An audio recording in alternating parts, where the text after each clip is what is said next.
Se liga só nessa história. A cidade de Caetés, em Pernambuco, foi uma das primeiras cidades a receber usinas eólicas no Brasil. Isso, obviamente, que parece uma coisa boa, né? Ser base de energia renovável passa uma imagem de primeiro mundo para a cidade. Só que tem um grande porém. Pouca gente imagina que hoje 60% da população que vive perto dessas usinas querem ir embora da cidade.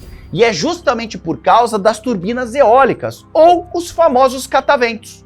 E o motivo disso é uma síndrome, que foi apelidada de Síndrome da Turbina Eólica. Como o próprio nome sugere, ela afeta as pessoas que vivem perto desses parques de geração de energia. Segundo alguns pesquisadores, essa síndrome é causada pela exposição aos ruídos e infrassons gerados pelos cataventos. E as pessoas afetadas, elas têm uma porrada de sintomas, que incluem problemas auditivos, no sono, tontura, náuseas, dores de cabeça e até transtornos mentais. Só que existe uma grande polêmica nessa história. Uma grande parte da comunidade científica diz que a síndrome não existe e que ela simplesmente é uma intriga da oposição. Eles argumentam que ela é uma mentira que foi inventada e espalhada por indústrias de energia concorrentes, como é o caso das indústrias baseadas em combustíveis fósseis. E aí tá rolando um grande bate-boca no mundo inteiro. E até hoje ninguém nunca bateu o martelo se a síndrome da turbina eólica é um problema de saúde sério ou se ela é um grande boato criado no meio de vários conflitos de interesse. E de dinheiro, né? Money! Tan, tan. Channel Ray, pam, pam, pam, pam. Com essa música? É Money, do Pink Floyd.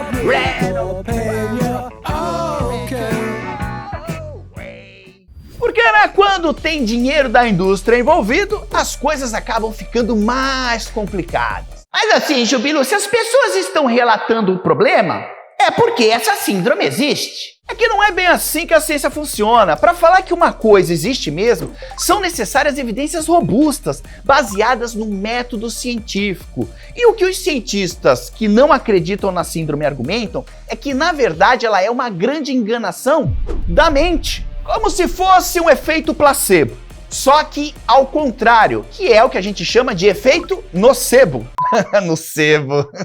Deixa eu te dar um exemplo para esclarecer isso melhor. Nos Estados Unidos, uma médica chamada Nina Pierpoint, ela morava perto de turbinas eólicas e ela começou a sentir sintomas estranhos. Então, ela colocou um anúncio em jornais de algumas cidades da região em que ela morava, anunciando que se alguém estivesse sentindo efeitos negativos por causa das turbinas, ela queria entrevistar a pessoa. E aí umas 10 famílias ligaram para ela. E nessa entrevista por telefone, eles concordaram que sentiam aqueles sintomas negativos que ela pontuava que teoricamente eram causados pelas turbinas eólicas. E quanto mais essas histórias eram divulgadas, mais gente com a síndrome aparecia. Mas olha só que interessante, a explosão no número de casos só aconteceu nas cidades em que as informações sobre a síndrome foram divulgadas. Nas cidades onde a informação sobre os sintomas não chegou, aparentemente ninguém sentiu nada. Tava tudo bem. Ou ninguém procurou os serviços médicos para reclamar de alguma coisa. Vale salientar que a partir do ano de 2009 houve um aumento global nas menções na internet sobre a síndrome da turbina eólica. Isso aconteceu logo depois que a Nina publicou um livro sobre esse assunto. Então muitos pesquisadores argumentam que o que a doutora Nina fez foi simplesmente espalhar o pânico em massa. Isso gerou o efeito nocebo nas pessoas, que ocorre quando alguém desenvolve sintomas e efeitos colaterais de uma doença simplesmente porque leu ou foi alertado sobre a possibilidade dela. Tá, Jubilo, então como saber se a síndrome existe ou se ela é intriga da oposição? Primeiro a gente precisa entender mais sobre o som que as usinas emitem. Uma parte do som vem de dentro da turbina eólica, onde ficam os geradores elétricos, vem ali dos sistemas hidráulicos, das engrenagens, e também tem o som do fluxo do ar batendo nas pás do catavento. Só para você ter uma ideia, os seres humanos eles são capazes de ouvir sons entre as frequências de 20 a 20 mil Hz. As ondas sonoras de frequência menor que esse intervalo são chamadas de infrassons. E a usina eólica emite os dois tipos, tanto os da faixa auditível para os humanos, quanto os infrassons. Isso quer dizer que a gente não consegue ouvir boa parte do barulho emitido pelas usinas eólicas.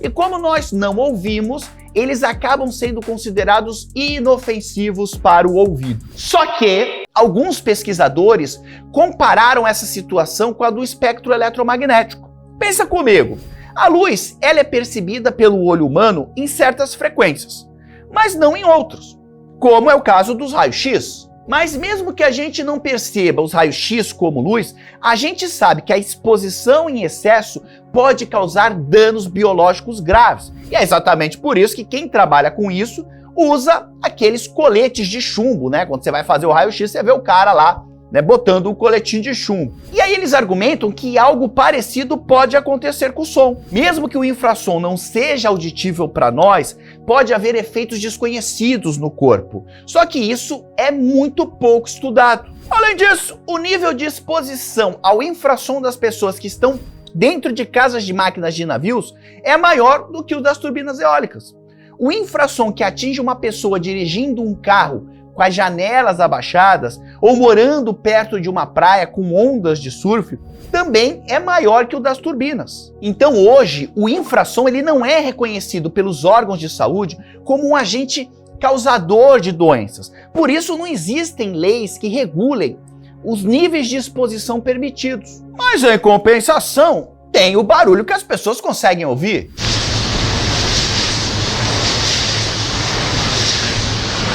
E é um fato que o ruído das turbinas eólicas é irritante. Algumas pesquisas mostram que o ruído delas é ainda mais irritante do que outros ruídos de níveis semelhantes, como por exemplo, do transporte ou da indústria. Basicamente porque eles têm uma natureza cíclica, né? E além disso, eles nunca param, nem durante a noite. Isso obviamente causa um estresse, né? Imagina o horror que não é morar perto de um negócio barulhento desse. E praticamente todo mundo sabe que o estresse pode ser um gatilho para vários outros problemas de saúde, como insônia, problemas cardiovasculares, depressão e ansiedade. Aliás, esse é um problema que eu gostaria de enfatizar. A ansiedade. Porque a maior parte dos sintomas que as pessoas citam quando estão falando das turbinas são expressões da ansiedade, que podem estar sendo causadas pelo barulho ou até pelo próprio incômodo da presença de uma usina no local. Para tentar medir esse incômodo, durante um ano os cientistas mediram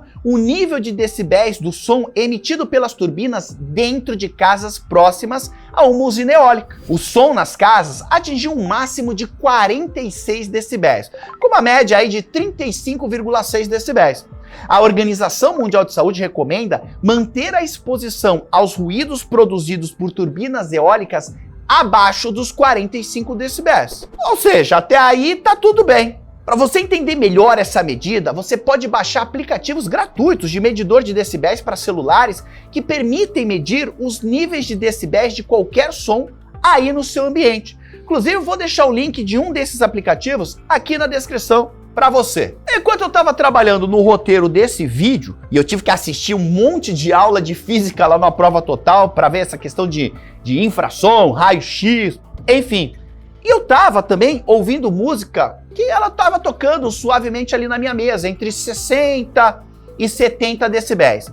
Quando eu aumentei o meu volume ao máximo, o meu medidor mostrou 110 decibéis. Então, o som das usinas não é tão alto assim. Mas é óbvio que não dá para comparar as músicas maravilhosas que o Jubilo escuta com o barulho irritante de uma turbina eólica.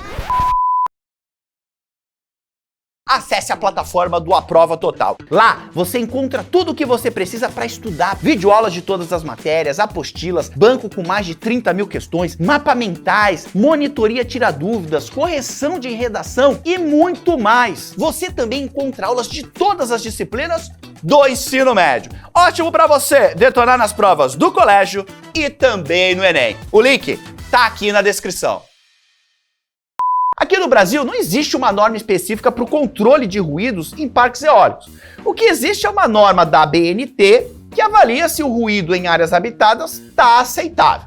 Pois é, aceitável é meio relativo, dependendo do indivíduo. Os valores permitidos em áreas de sítios e fazendas, locais onde geralmente os parques eólicos são instalados, são 40 decibéis no período diurno e 35 decibéis no período noturno. Considerando que as usinas eólicas são algo relativamente novo, que surgiram a partir dos anos 80, poucas pessoas foram expostas a esse ruído constante por muito tempo. Então dá para entender o medo desse desconhecido. A tecnologia ela sempre assusta e por isso as pessoas criam teorias da conspiração. Sempre foi assim, com quase toda a tecnologia que foi surgindo. Eu não sei se você sabe, mas mais de 30 anos depois que Thomas Edison inventou a lâmpada, só 10% das casas americanas tinha eletricidade. Mesmo depois da Primeira Guerra Mundial, essa porcentagem aumentou só para 20%. E uma das razões para isso é que muitas pessoas estavam preocupadas com a segurança da eletricidade. Os jornais noticiavam incêndios e mortes por choques acidentais. E as revistas mostravam listas de precauções para quem ousava instalar eletricidade em casa. Algumas pessoas tinham até medo de ficar cegas ao ver a luz elétrica. E o telefone também sofreu um golpe parecido. Em 1889, o British Medical Journal publicou um relatório dizendo que o telefone, que estava se tornando popular, poderia causar o zumbido telefônico, né? Os nomes sempre são maravilhosos. E as vítimas desse problema sofriam de nervosismo com zumbidos no ouvido, tonturas e dores de cabeça. Nos anos seguintes, TVs, secadores de cabelo, máquinas de lavar, fornos de micro-ondas, telas de computador, torres de transmissão e mais recentemente Wi-Fi, lâmpadas de LED e até mesmo painéis solares sofreram alegações de consequências terríveis. Muitas vezes essas alegações são amplificadas por grupos ativistas que são contrários a essas tecnologias. E mesmo que existam relatos de sintomas associados à chamada síndrome da turbina eólica, a comunidade científica ainda não chegou a um consenso sobre a sua existência. Mas volto a salientar que não é porque a comunidade científica não conseguiu provar isso que não existe. E exatamente por isso que não dá para ignorar os relatos das comunidades que vivem próximas a essas usinas, especialmente quando essas comunidades são frequentemente de baixa renda e vulneráveis a impactos ambientais. Aliás, eu tenho aqui um questionamento interessante para você. Quem você acha que são as pessoas que estão sofrendo com isso? Obviamente que são as comunidades pobres. E aí a gente entra na questão do racismo ambiental, que é a exposição desproporcional de comunidades marginalizadas a áreas que são sujeitas a poluição ou a impactos ambientais prejudiciais para essas pessoas. Ninguém vai botar uma turbina eólica num condomínio fechado de alto padrão. E eu aposto que se você for ver quem está ao redor das usinas eólicas, você vai ver que são as pessoas mais pobres. E assim, é óbvio que o nosso planeta ele precisa de mais fontes de energias renováveis, mas elas não podem ir sendo instaladas sem critério nenhum, até porque elas também geram impactos. Não são santas e existem empresas por trás dessas usinas, empresas que visam sim o lucro. Então é necessário desenvolver mais estudos para entender o que realmente acontece e para poder criar leis que possam proteger as pessoas que estão vivendo nessa situação. Eu tô com outro problema de barulho, que não é turbina eólica, é beach tennis, quadrinha de beach tennis perto ali da minha casa, que tá terrível. Maravilha! Me conta aqui nos comentários se você já viu uma usina dessas. Do mais, é necessário dizer que foi um grande prazer estar aqui com você. Um grande abraço. Namastê, valeu! Gratidão!